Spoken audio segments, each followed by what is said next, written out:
प्रिय विद्यार्थियों नमस्कार। मैं डॉक्टर रोज़ी शाह एक बार पुनः आपके समक्ष उपस्थित हूँ। अपनी लास्ट क्लास में मैंने आपके साथ नया टॉपिक शुरू किया था, नगरीकरण एवं नगरवाद। उसी कड़ी को आगे बढ़ाते हुए आज मैं पहले आपको नगरवाद के विषय में समझाऊंगी और उसके पश्चात मैं आपको भारत में नगरीकरण की प्रक्रिया के बारे में बताऊंगी। अपने पिछले व्याख्यान में मैंने आपको नगरवाद और उसकी विशेषताओं के बारे में चर्चा की थी। उस विशेषताओं के आधार पर हम कह सकते हैं कि नगरवाद के जो लक्षण स्पष्ट होते हैं, उसके आधार पर नगरवाद की अवधारणा नगरीकरण से भिन्न है। नगरीकरण नगरों के विकास एवं परिवर्तन की एक प्रक्रिया है, जबकि नगरवाद का संबंध नगरीय संस्कृति पर आधारित एक विशेष जीवन विधि से है। नगरवाद के संबंध में ये निष्कर्ष हम प्रस्तुत कर सकते हैं, लेकिन इसके साथ ये भी ध्यान रखना ज़रूरी है कि नगरवाद एक नई प्रघटना नहीं है। मानव सभ्यता के प्रत्येक युग में सभी तरह के समुदायों में जनसंख्या, मानवीय मनोवृत्तियों तथा व्यवहार के तरीकों में भिन्नता का पाया जाना एक सार्वभौमिक तथ्य रहा है। नगरवाद के विषय में कुछ निष्कर्ष मैं आपको बताने जा रही हूँ। नगरवाद नगरों एवं कस्बों के जीने का तरीका है। नगरवाद नगरों की जटिलता है। नगरवाद एक समाजशास्त्रीय, मानवशास्त्रीय, भूगोल एवं अन्य अनेक सामाजिक और प्राकृतिक विज्ञानों से संबंधित अवधारणा है। नगरवाद एक प्रेरणा है जो लोगों को नगरों एवं कस्बों में रहने के लिए आकर्षित करती है। नगरवाद नगरों का क्रमबद्ध एवं व्यवस्थित अध्ययन है। आजकल नगरवाद नगर योजना के रूप में जाना समझा जाता है। नगरवाद नगर की योजना के निर्माण का स्वरूप है। संक्षेप में निष्कर्ष के रूप में हम कह सकते हैं, नगरवाद एक जीने का तरीका है।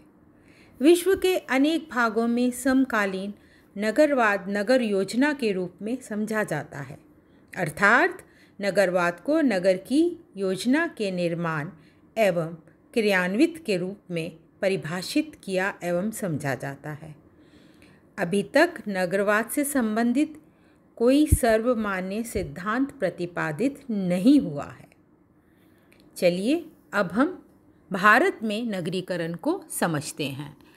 भारत में नगरों के विकास का इतिहास बहुत प्राचीन रहा है। हम नगरीकरण का अध्ययन कुछ बिंदुओं के आधार पर क्रम से करेंगे।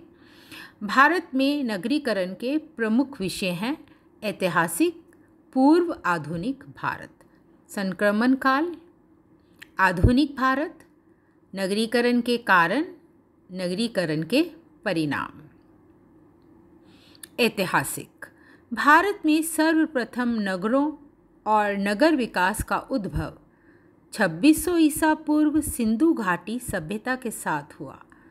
ये नगर उच्च स्तर की बसावट को प्रदर्शित करते हैं। ये एक प्रकार की गिड योजना नगर बसावट थी।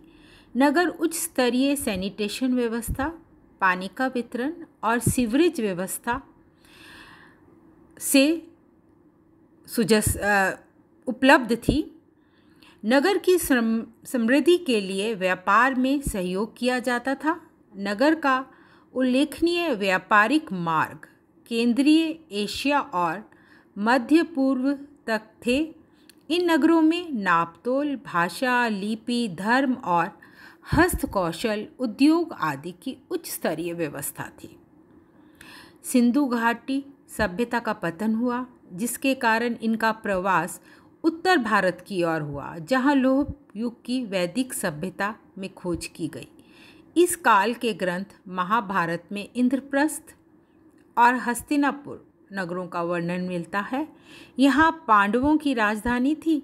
इस काल में अनेक शक्तिशाली प्रभावशाली नगर साम्राज्य और प्रजातंत्र विकसित हुए। विख्यात साहित्य 16 महाजनपद जैसे काशी, मगध, अवंतिका में राजधानी नगर बने और व्यापार के कारण ये शक्तिशाली थे। ये शिक्षा के केंद्र थे। इनमें प्रमुख नगर वाराणसी, पाटलिपुत्र और उद्यानी थे। ईसा पूर्व के बाद के काल में मौर्य साम्राज्य उल्लेखनीय है। चंद्रगुप्त मौर्य के काल में इनका वर्णन विस्तार से मिलता है। ग्रीक के मेगास्थनीज की पुस्तक इंडिया में इसका वर्णन मिलता है और इस काल में जाति व्यवस्था थी जो आज भी भारत के ग्रामीण और नगरीय समुदायों में विद्यमान है।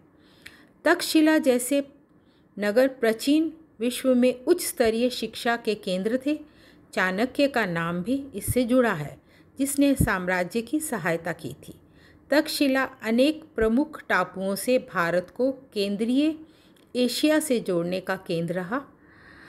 पांड्यायन राजवंश ने अपनी राजधानी मदुरई में स्थापित की, जो संसार में सबसे प्राचीन निरंतर निवासीय नगर रहा है। संक्रमण काल। स्वतंत्रता प्राप्ति के बाद भारत में गरीबी, बेरोजगारी और आर्थिक पिछड़ेपन जैसी समस्याएं रही और उनका सामना देश को करना पड़ा। भारत के प्रथम प्रधानमंत्री पंडित जवाहरलाल नेहरू ने विज्ञान और तकनीकी स्रोतों पर आधारित विकास के लिए ध्यान केंद्रित किया और भारत में मिश्रित अर्थव्यवस्था अपनाई गई, जिसके परिणाम स्वरूप सार्वजनिक क्षेत्र का विकास हुआ। आधुनिक भारत। 1941 के बाद कोलकाता, दिल्ली, मुंबई, मद्रास महानगरों का तेजी से विकास हुआ। राष्ट्र का आर्थिक विकास आधुनिक तकनीक के फलस्वरूप हुआ, जिसमें नगरीय क्षेत्रों में रहने वाले लोगों के जीवन स्तर में वृद्धि की सार्वजनिक क्षेत्र के विकास का परिणाम सार्वजनिक यातायात, जल वितरण, सड़कों का विकास, विद्युत आदि की आधारभूत संरचना को नगरीय क्षेत्रों में विकसित किया गया। यहाँ आप 2 तालिकाएं देखेंगे। सबसे पहले मैं तालिका नंबर 1 के बारे में आपको बताऊंगी। भारत में नगरीकरण तथा नगरीय वृद्धि की प्रक्रिया आज़ादी के बाद तेज़ी से बढ़ने लगी। आज़ादी के बाद 1951 की जनगणना में, जैसा कि आप इस तालिका में देख सकते हैं, में कुल 3018 ऐसे क्षेत्र थे जिन्हें पारिभाषिक रूप से नगरीय क्षेत्र माना गया। इस समय देश की कुल जनसंख्या 36.10 करोड़ थी, जिसमें से 6.24 करोड़ जनसंख्या नगरों तथा कस्बों में रह रही थी। इसके बाद भी बड़े नगरों की तुलना में छोटे नगरों तथा विभिन्न श्रेणियों के कस्बों में नगरीय जनसंख्या का अधिकांश हिस्सा निवास कर रहा था। 15,000 से 1 लाख तक की जनसंख्या वाले, मतलब 50,000 to 1 लाख पॉपुलेशन वाले कस्बों और नगरों से नगरीय जनसंख्या का 62% हिस्सा केंद्रित था, जबकि 1 लाख से अधिक जनसंख्या वाले नगर केवल 73 थे, जिनमें नगरीय जनसंख्या का 38% हिस्सा केंद्रित था। इसके बाद भारत में नगरीकरण तथा नगरीकरण की प्रक्रिया में तेज़ी से वृद्धि होने लगी, जिसे आप इस तालिका में स्पष्ट रूप से देख सकते हैं। तालिका से ये भी स्पष्ट है कि स्वतंत्रता के बाद नगरीकरण में बहुत तेज़ी से वृद्धि हुई। आज़ादी के बाद से जब नगरों की पहले जो जनसंख्या थी उससे 6 गुना अधिक बढ़ गई। इस बीच गांवों की जनसंख्या में भी वृद्धि हुई, लेकिन गांवों से नगरों की ओर होने वाला प्रवास नगरीकरण की वृद्धि का प्रमुख कारण सिद्ध हुआ। दूसरा तथ्य ये है कि आज़ादी के बाद प्रत्येक 10 वर्ष के बाद होने वाली जनसंख्या में जो जनगणना की गई, जनसंख्या पहले की तुलना में अधिक तेज़ी के साथ बढ़ी। 1951 तथा 1961 के बीच नगरीय जनसंख्या में केवल 166 लाख की बढ़ोतरी हुई, जबकि 2001 से 2011 के बीच नगरीय जनसंख्या में 921 लाख की वृद्धि हो गई। नगरीकरण के प्रभाव से आज़ादी के समय जहां ग्रामीण जनसंख्या का प्रतिशत 82.70 था, वहीं आज ये घटकर 68.80 रह गया, जैसा कि तालिका में आप स्पष्ट रूप से देख सकते हैं। भारत में नगरीकरण तथा नगरीय वृद्धि को यहाँ विभिन्न नगरों की जनसंख्या तथा उनमें तेज़ी से बढ़ते हुए आकार के द्वारा भी समझा जा सकता है, जो कि तालिका नंबर 2 में स्पष्ट है। सन 1941 की जनगणना के समय तक भारत में 1 लाख से अधिक जनसंख्या वाले केवल 23 नगर पाए गए। भारत में नगरीकरण तथा नगरीय वृद्धि की प्रक्रिया आज़ादी के बाद तेज़ी से बढ़ने लगी। उपरोक्त तालिका नंबर 1 में 1951 से लेकर 2011 तक की कुल जनसंख्या, नगरीय जनसंख्या का प्रतिशत, दशक में वृद्धि स्पष्ट वर्णित है। तालिका नंबर 2 में नगरवार जनसंख्या प्रदर्शित की गई है। संक्षेप में देश की 72% 72% नगरीय जनसंख्या 525 नगरों से संबंधित है, जबकि 3516 कस्बों और छोटे नगरों की नगरीय जनसंख्या का प्रतिशत 28% है।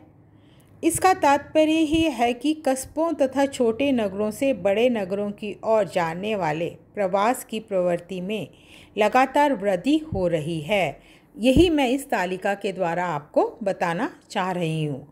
ये स्थिति तब है जब कि 1985 में सरकार द्वारा नगरों के सीमावर्ती कस्बों से प्राप्त होने वाली नागरिक सुविधाओं को बढ़ाने के लिए व्यापक योजना तैयार की गई थी, जिससे कस्बों के निवासी बड़े नगरों की ओर कम से कम प्रयास करें। धन्यवाद।